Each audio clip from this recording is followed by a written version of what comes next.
Jangan lupa subscribe YouTube channel Metro TV News dan jangan lupa nyalakan notifikasinya. Pemirsa, pemerintah resmi membuka kembali ekspor minyak sawit mentah atau crude palm oil atau CPO mulai Senin 23 Mei kemarin.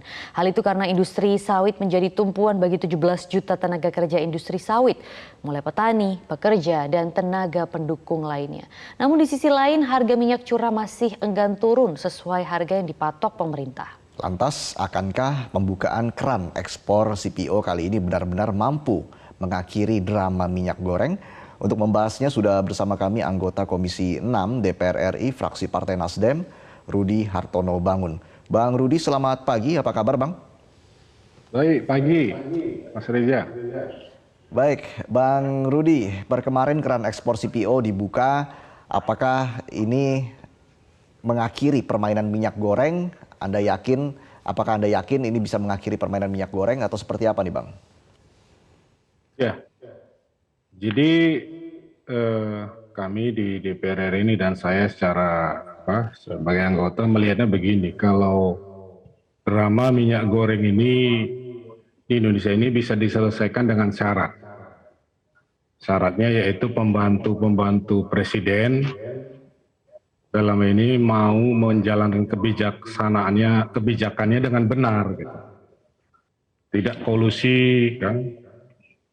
Dengan tidak menerbitkan izin ekspor CPO untuk DMO, gitu kan. Jadi jika menteri atau dirjennya masih kolusi KKN,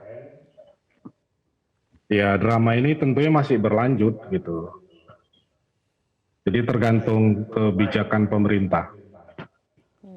Artinya Bang Rudi, Anda menduga masih ada pemain-pemain lain yang belum terungkap? Iya, pasti waktu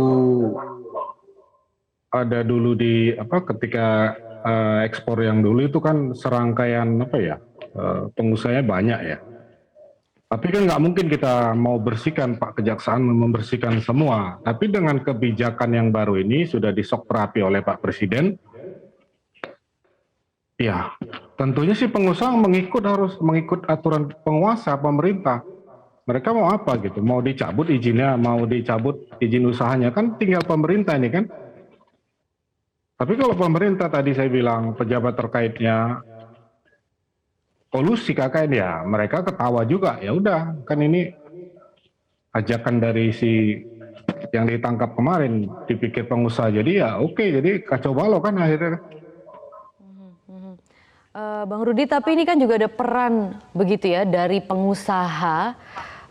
Itu bagaimana, Bang, untuk mengendalikan pengusaha ini juga, karena itu juga merupakan masalah dalam polemik minyak goreng ini? Pengusaha ini kan, iya Mbak ya, dia ada, perusahaannya ada karena izin dari penguasa, dari pemerintah. Mereka mau buka pabrik minyak goreng harus punya izin. Mau ekspor CPO juga harus izin. Berapa yang boleh diekspor juga, misalnya hanya dari 100 hanya boleh 20. Izin juga penguasa pemerintah. Jadi sebenarnya udah, kalau serius pemerintah tidak bermain, tidak separuh hati, ini semua lancar lah. Saya yakin lah gitu. Kembali ke pemerintah lah ini. Oke. Bang Rudi, jadi memang kendalinya ini ada di tangan pemerintah. Tapi kalau kita lihat kendali minyak goreng ini kan dikendalikan begitu ya oleh kartel-kartel besar. Nah, mampukah pemerintah mengendalikannya, Bang? Ya mampu, pasti mampu. Mereka berusaha mencari laba, keuntungan di negara nama Indonesia. Mereka masuk, walaupun orang luar ke Indonesia harus mengikuti aturan Indonesia. Mau namanya kartel atau mafia juga, tetap mereka harus tunduk sama penguasa dengan aturan yang dibuat penguasa.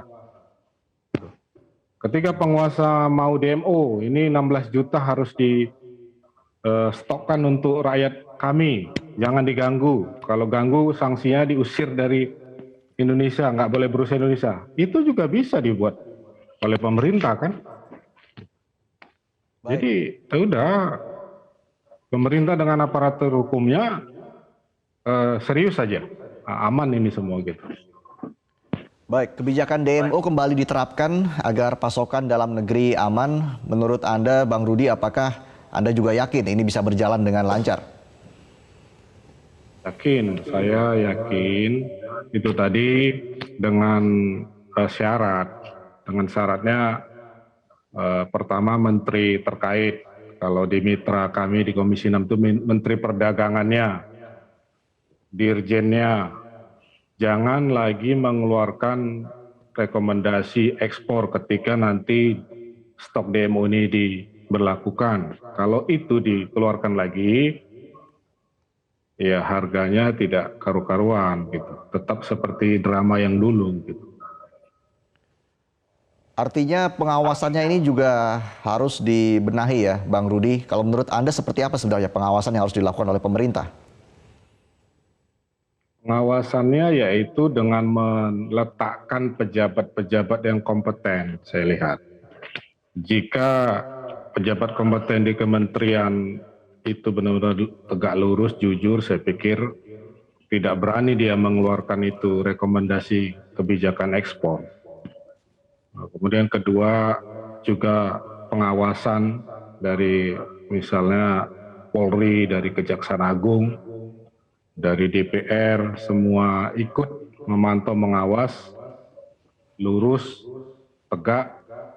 Saya pikir semua nggak berani juga bermain-main.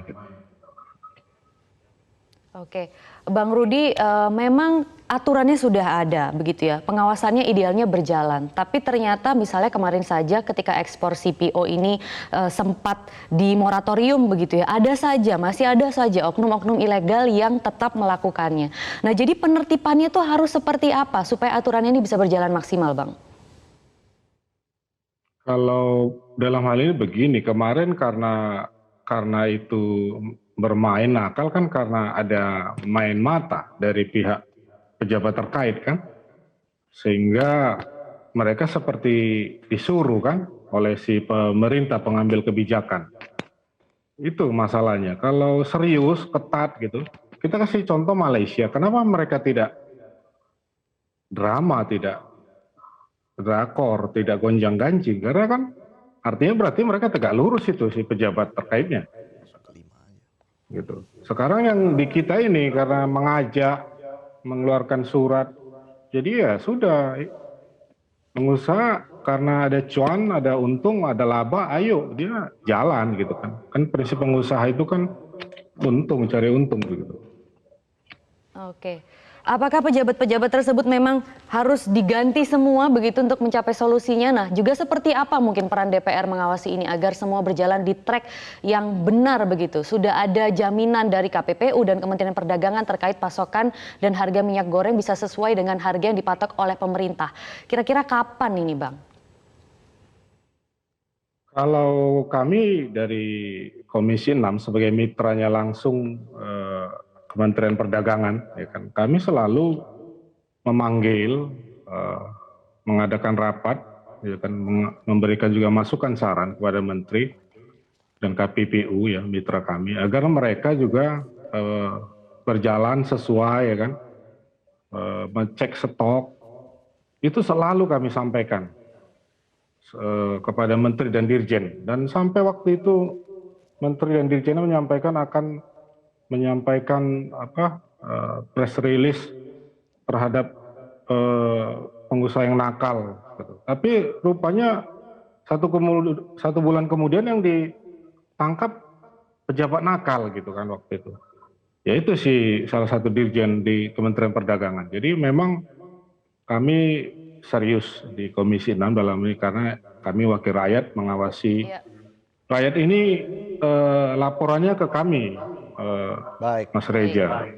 Gitu. Ya. Baik, semoga keseriusan ini juga bisa menjadi langkah konkret begitu ya dari khususnya Komisi 6 DPR RI. Terima kasih anggota Komisi 6 DPR RI fraksi Partai Nasdem Bang Rudi Hartono Bangun sudah bergabung di Metro Pagi Prime Time kali ini.